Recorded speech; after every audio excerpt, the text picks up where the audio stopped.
Welcome to DayZ.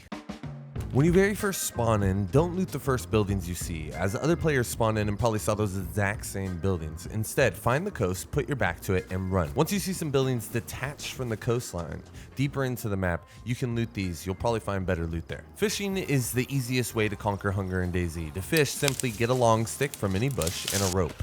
You can make rope by combining 2 stacks of 6 rags together, or cutting guts from any source. After you've gotten your rope, you need bait and hooks. If you have a digging tool, you can get a lot of worms and surplus from the ground. But you can also do this with any single-handed knife.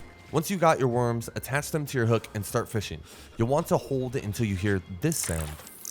The better your fishing equipment, the better the fish you'll get. So a real fishing rod with a jig will get you the best fish possible, whereas an improvised fishing rod with wooden hooks will get you a tiny fish. To build a fire, don't craft a fireplace. Instead, simply light any kindling. If you don't have matches, a lighter, or a flare, you can also do this with a hand drill kit by combining bark, which you get from any large tree, and short sticks. Once you've got your igniter, light any kindling and then add sticks to it afterwards. This works for both fireplaces built into a house and freeform fireplaces built in the middle of nowhere. You can cook outside by putting your items on a sharpened long stick, but normally it's recommended to go into a house to cook, as it's way faster and normally a lot safer. Helicopters and military convoys are randomly occurring events that happen around the map.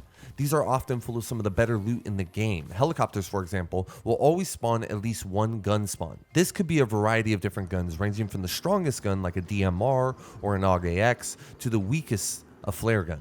Alongside this, police checkpoint events and convoy events exist as well, each spawning relative loot to their type. Armor is the most important thing in the game. You don't keep your loot when you die. Whether it be players or the infected, armor provides relative stats to allow you to endure the world that's out there. There are 3 different armors in vanilla DayZ. The police vest and the press vest have the exact same stats at 50% damage reduction and 25% shock reduction. That's how fast you go unconscious. The only difference between these being the press vest has more durability, it weighs more, and it has inventory slots. The best armor in the game is by far the plate carrier, which has 70% damage reduction and 40% shock reduction. You can also attach a pistol holster and pouches to the plate, making it by far the best armor in the game. But do not get it wet. It'll remove your stamina completely and leave you a very sad and slow gamer. Specialty buildings will have loot spawn in the subsequent buildings as well. So if there are police buildings and sheds outside, it's very likely that those sheds are also going to carry police loot. You can see this especially at Northwest Airfield, where you see industrial buildings that will spawn military loot, such as weapons. The MK2 is the best item in the game for new players to have, period. It's integrally suppressed, which means you don't have to repair the suppressor and the gun. You just have to repair the gun. It's a one-hit kill to almost every zombie if shot in the head. This allows you to get comfortable with the controls of gunplay and should almost always be taken by new players and experienced players alike. All water you find in the world, be it from a water bottle or from a stream that you find, will give you cholera if drinking. Clean your water up with purification tablets or drink from a well. The wells will always be clean water, and you can always just empty your water bottle and fill it from there. You can also pop a multivitamin and drink from any dirty water source for a short period of time without getting sick. This is because the way immunity works in the game. The higher your stats are, the less likely you are to become sick.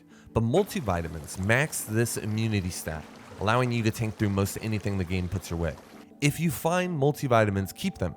And as soon as you get this little sickness icon, pop one of them bad boys. Cooking pots are the best inventory item in the game, as they allow you to carry a lot of water with absolutely zero inventory cost, because you can fill the cooking pot with items. Just don't put these items on a stovetop because they'll ruin. Every town will have a white sign at the entrance and the exit signifying where you are. Use a website like iSurvive to figure out where the town is. I almost didn't include this one. If you get blood on your hands and you consume anything, you will get sick and you will probably die.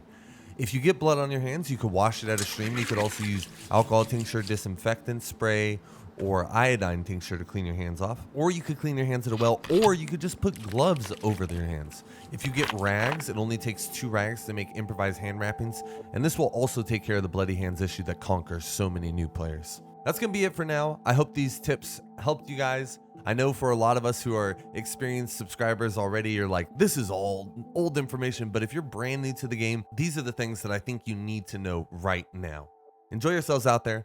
And most importantly, be good to each other. Or don't.